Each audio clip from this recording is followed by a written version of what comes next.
Democratic Congressman Greg Casar of Austin, thank you so much and welcome back to Eye on Politics. Thanks so much for having me. So, lots of news out there, and I wanted to start with your thoughts on Israel's attempts to their attacks against Iran's nuclear weapons capabilities. What's your thought about this, and should Iran be allowed to have a nuclear weapon? Iran shouldn't have a nuclear weapon, but we don't need to start big regional wars that could put US troops in danger in order to do it. I've been a supporter of what President Obama did, which was used diplomacy to secure a no nuclear weapon deal. Unfortunately, President Donald Trump ripped that deal to shreds.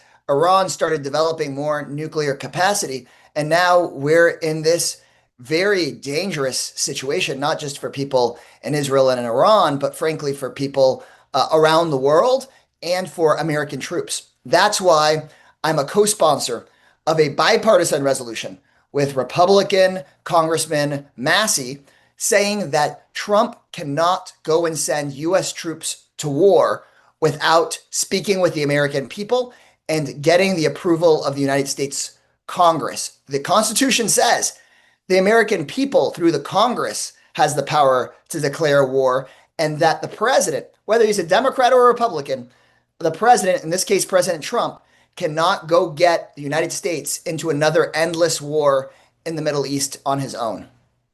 And what would, in your mind, because there's a lot of discussion right now as to whether the U.S. should or will help Israel finish what they're doing by somehow dropping the 30,000-pound bombs that can destroy the bunker, the nuclear facility in a bunker in a mountain.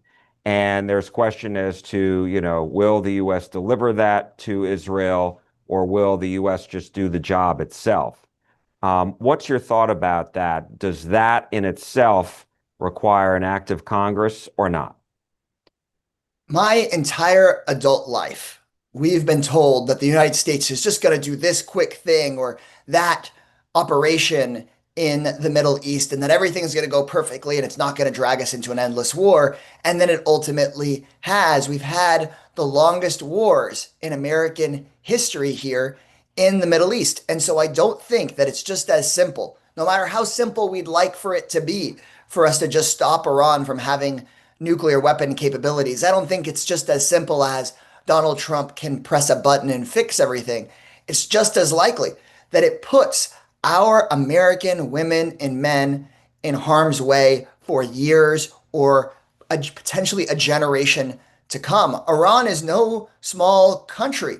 You're talking about a country of many times bigger than an Iraq or a Syria or Afghanistan. So it is not a simple or small thing to go to war with Iran for the Israeli government on their behalf. And when we recently just had a deal that prevented Iran from having a nuclear weapon just a few years ago. So I would strongly encourage that we not go to war willy-nilly anymore in this country. And that second, that we go through diplomatic paths to prevent Iran from having a nuclear weapon rather than allowing Prime Minister Netanyahu of Israel to drag the United States into war for him. Well, President Trump did try to go that diplomatic route and had urged Iran to come to the table, make a deal, and Iran seemingly dragged its feet. And even today says it's not going to be pressured into a deal.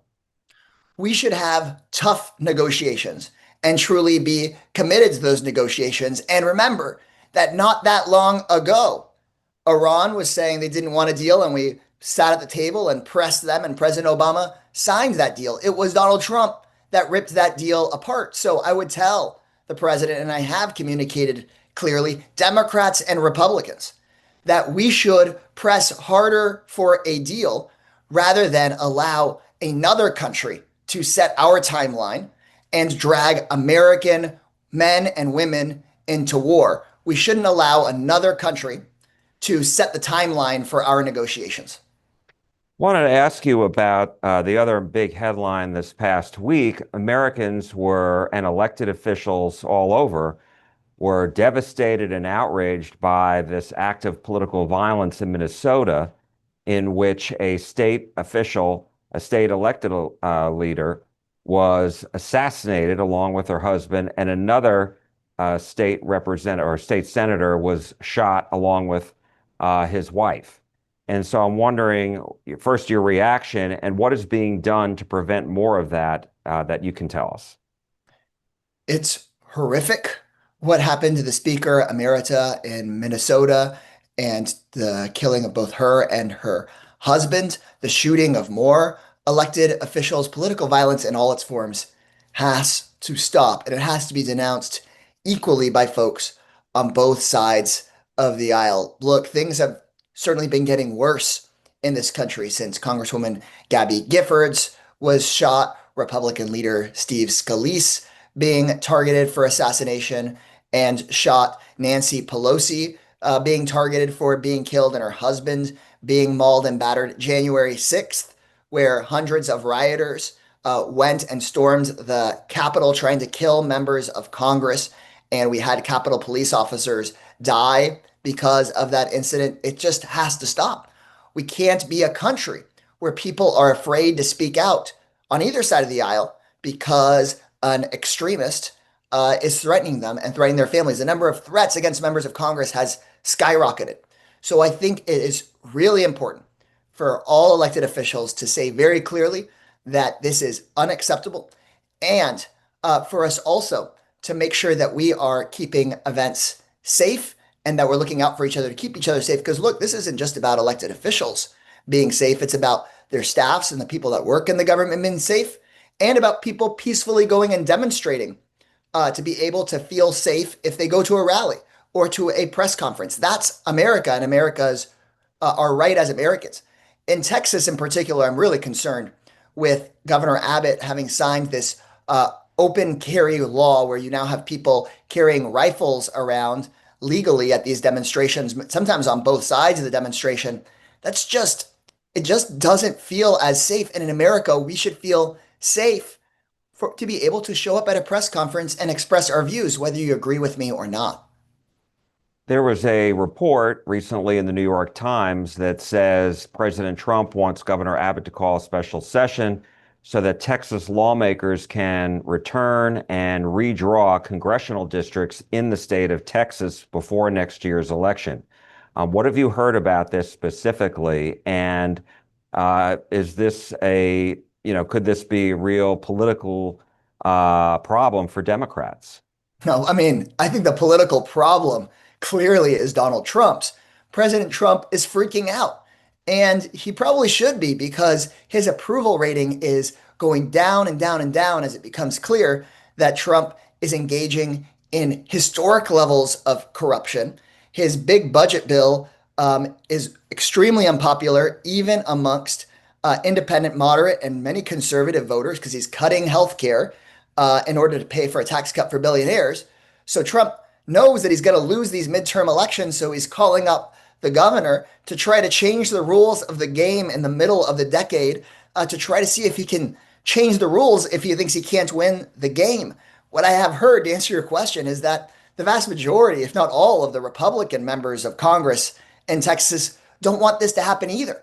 Because if they go and start changing these districts and elections swing Democrats' way, instead of Trump picking up some Republican seats, he could lose some Republican seats. So my big takeaway from this is that Trump is freaking out.